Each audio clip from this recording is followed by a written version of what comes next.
Guaidó, la liberación de Roberto Baldo, y está en líneas Luis Carlos Díaz, que es colega en Venezuela. Luis Carlos, Facundo Pastor en Radio La Red. ¿Cómo te va? ¿Cómo andás? Facundo, un abrazo grande y bueno, gracias por permanecer atento a lo que ocurre en Venezuela. Bueno, a ver, otro argentino liberado, ¿no? Sí, a ver, este fenómeno de los presos políticos extranjeros empezó con mucha fuerza en 2024 después de que el chavismo se robara las elecciones. Anteriormente tenían presos de doble nacionalidad y lo que le decían a los otros estados era que no se metieran, bueno, porque lo que privaba era que fuesen venezolanos y por eso había algunos con doble nacionalidad presos. Pero por lo general los extranjeros, salvo a los estadounidenses, se les liberaba relativamente rápido. Ahora, después de las elecciones ocurre este fenómeno que llamamos diplomacia de rehenes, Sí. que es que el chavismo empezó a capturar a muchas personas extranjeras de manera azarosa. Entre ellos había turistas, gente que querían estafar, Mm. extorsiones que les salían mal y luego terminaban encarcelando. Y bueno, al final se convirtió casi en una captura de Pokémones y no hago chistes, que de verdad Mm. tenemos presos que nos han dicho, es que me metieron preso porque yo era francés y ellos dijeron, necesitamos un francés. O alguno que decía, es Así, que están es decir, buscando ucranianos. eso es, Sí, sí. salen a cazar turistas, digamos. Sí, sí, sí, o gente en la frontera o algunos casos.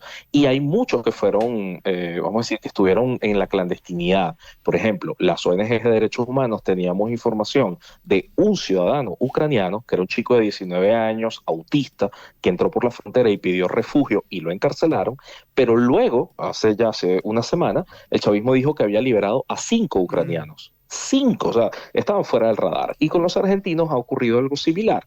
En la medida que han pasado las últimas semanas, empiezan a aparecer nombres que no conocíamos y esta familia, la familia Baldo, pues resulta que estaba presa desde el Claro. 2024, no habían sido noticia anteriormente y claro, nos preocupaban porque eran tres nacionalidades implicadas. Roberto Baldo, argentino-venezolano, y su esposa española venezolana.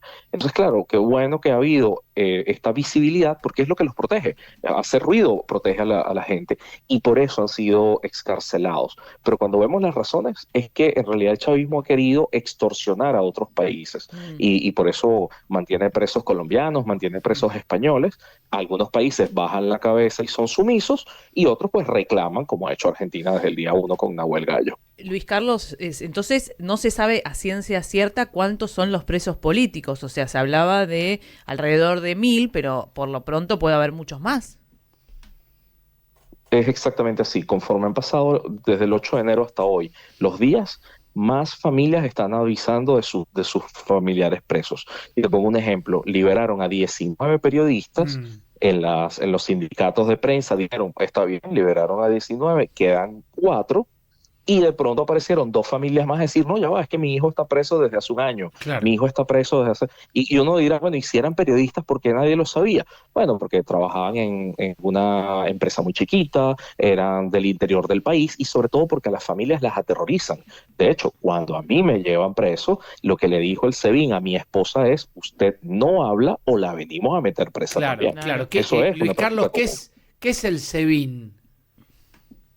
Es el Servicio Bolivariano de Inteligencia, es uno de los dos Mm. cuerpos más represivos, más asesinos del chavismo. El SEBIN tiene cárceles como el Helicoide y la Mm. tumba. La Sí. tumba es el sótano 5 de un edificio y de hecho ellos han asesinado a personas en tortura como al concejal Fernando Albán, que no solamente lo asesinaron en tortura, sino que luego para ocultar el daño lo tiraron desde el piso 10 del edificio del SEBIN, eso fue hace unos años y fue horroroso, y el otro cuerpo es la Dirección de Contrainteligencia Militar, que es un cuerpo que está implicado en también asesinatos y torturas y sobre todo violencia sexual contra Claro. militares. Ahora, Es Luis el Carlos, cuerpo que esto usa el está, chavismo para digo, aterrorizar. ese servicio de inteligencia bolivariano está en funcionamiento. ¿Cómo es la Venezuela de hoy? Porque, a ver, la gente que no sigue habitualmente el tema se quedó. Primero día del año, la detención de Maduro, de la esposa, cómo lo sacaron. Hoy, ¿cómo se vive en Venezuela? ¿Qué hay hoy? ¿Qué está pasando? Bueno, es que el SEBIN responde directamente a Delcy Rodríguez, porque en la estructura de mando, en la cadena de mando, el SEBIN respondía a la vicepresidencia de la Mm. República, que por muchos años ha sido Delcy Rodríguez. El hecho de que ella esté ahora en el poder significa que también ahora es responsable de los cuerpos represivos. Claro, Ahora, pero ¿cuál es la ¿qué hay? diferencia El, cha- entonces entre Delcy Rodríguez y Maduro? que Delcy Rodríguez traicionó a Maduro y está pactando con los gringos. Y eso ha permitido que, por ejemplo, hoy hayan capturado, que es la noticia que nos tiene a todos asombrados, han capturado a Alex Saab, que es responsable, o sea, ha sido acusado de ser testaferro de Nicolás Maduro y ya estuvo preso en Estados Unidos, lo liberaron los demócratas, y a Raúl Gorrín, acusado de ser testaferro de Cilia Flores, una persona millonaria. Entonces, Delcy está tratando de desarmar lo que puede el chavismo mientras negocia su propia preservación. Eso, por supuesto, que nos puede llevar a una transición, pero hace falta mucha más presión. No crean que las cosas están igual que antes, solo que los procesos de transición son así de complejos. Te cuento, Luis Carlos, que acá hay mucho movimiento en términos de información judicial, porque se pidió, esto es medio histórico porque nunca había sucedido, el juez federal Ramos está reclamando la extradición de Maduro para que Maduro sea juzgado en la Argentina. Hay que ver, por crímenes justamente de lesa humanidad, hay que ver si esto se hace lugar. Quieren, y repito, que sea juzgado por delitos de lesa humanidad, que son delitos imprescriptibles, y quien avanza con este pedido hecho desde el ámbito judicial a los ámbitos diplomáticos es el juez federal Sebastián Ramos. No sé si eso trascendió allí en Venezuela, pero es una información judicial del día aquí en Buenos Aires. Sí, personalmente es una información que sigo de primera mano y tuve el dato apenas salió, y además agradecido con Argentina, porque también le demuestra al mundo la gravedad de lo que ocurrió en Venezuela. Ahora, se abre una gran oportunidad para Argentina, que es buscar también a la cadena de mando, buscar a más personas implicadas, porque Maduro está algo ocupado en este momento y va a estar ocupado los próximos años por este proceso judicial, pero que haya este segundo frente es muy importante porque lo que se está haciendo en Nueva York son crímenes asociados al narcotráfico, y eso es una cosa, y los crímenes de lesa humanidad son muy distintos. Entonces es bueno que exista, pero también hay que moverse, sobre todo con los facilitadores, con los financistas, con las personas corruptas que están en Argentina y que le han servido a Nicolás Maduro. Es decir, esto va a permitir conectar muchas responsabilidades. Claro. Luis Carlos, ¿y qué se sabe del día a día de Maduro? ¿Dónde está preso?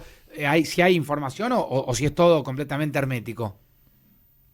Está en una cárcel federal, en un área de máxima seguridad, está en aislamiento, en una celda donde solamente está él, al parecer pasa ahí 23 o un poco más de horas al día, y aunque pueda tener algún tipo de visitas, por lo general están haciendo son llamadas telefónicas. Entonces Maduro tiene su cama, tiene su baño, tiene su escritorio, es decir, tiene mucho más que lo que tienen los presos políticos venezolanos y extranjeros en Venezuela, y bueno, está en su proceso judicial, y la próxima audiencia es el 27 de marzo. Luis Carlos, vos dijiste que, bueno, estuviste detenido, para decirlo de alguna forma. ¿Cuáles son las condiciones en las que los diferentes presos políticos están detenidos? Son diferentes entre cada uno, ¿no? Sí, y de hecho les quería comentar que Valdó estaba en una cárcel que se llama Yare 3, muchísimo peor que el Helicoide. El Helicoide, por supuesto, que es conocido como centro de torturas y demás, pero por su ubicación geográfica y por la infraestructura, puede ser mejor que Rodeo 1, Yare 1, 2 y 3, Tocorón y otras cárceles donde las condiciones son atroces. Entonces, de verdad que sería muy importante que Argentina pueda hacer evaluaciones de peritaje, evaluaciones psicológicas, físicas, hacer incluso el protocolo de Estambul para ver si ha sido víctima de tortura, porque es importantísimo que se haga.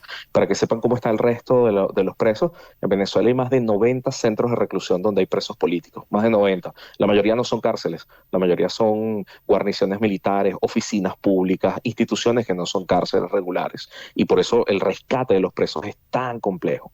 Incluso hay unos que están en una base militar que se llama el Fuerte Guaycaipuro, en una suerte como de corrales donde los policías, los militares caminan por encima de ellos, una cosa asquerosa. Entonces es terrible lo que pasa, y en muchas cárceles son los familiares los que tienen que llevar alimentos, medicinas, colchones, lavar la ropa. Es terrible, toda la familia suele estar presa con su preso. Clarísimo. Bueno, y sumo como información para cerrar esta parte del programa que hoy familiares de otros de los detenidos más conocidos en Argentina, el gendarme Nahuel Gallo, el abogado Germán Giuliani, se reunieron con legisladores, con senadores y diputados nacionales para, seguir encargándose justamente del reclamo por la liberación. Estuvo Patricia Bullrich, Maxi Abad, Gabriela Lozada, Francisco Paul Troni, Karina Banfi, Maximiliano Ferraro, bueno, entre otros diputados y senadores, diputadas y senadoras que estuvieron allí junto a los familiares de Nahuel Gallo y del abogado Germán Giuliani.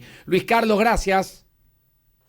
Un abrazo gigante, gracias a ustedes. Abrazo grande. Luis Carlos Díaz, periodista en Venezuela, a propósito de la liberación de un nuevo argentino que despierta un poco este interrogante. ¿Cuántos argentinos más hay detenidos en las cárceles venezolanas y por qué no se sabe nada de sus historias?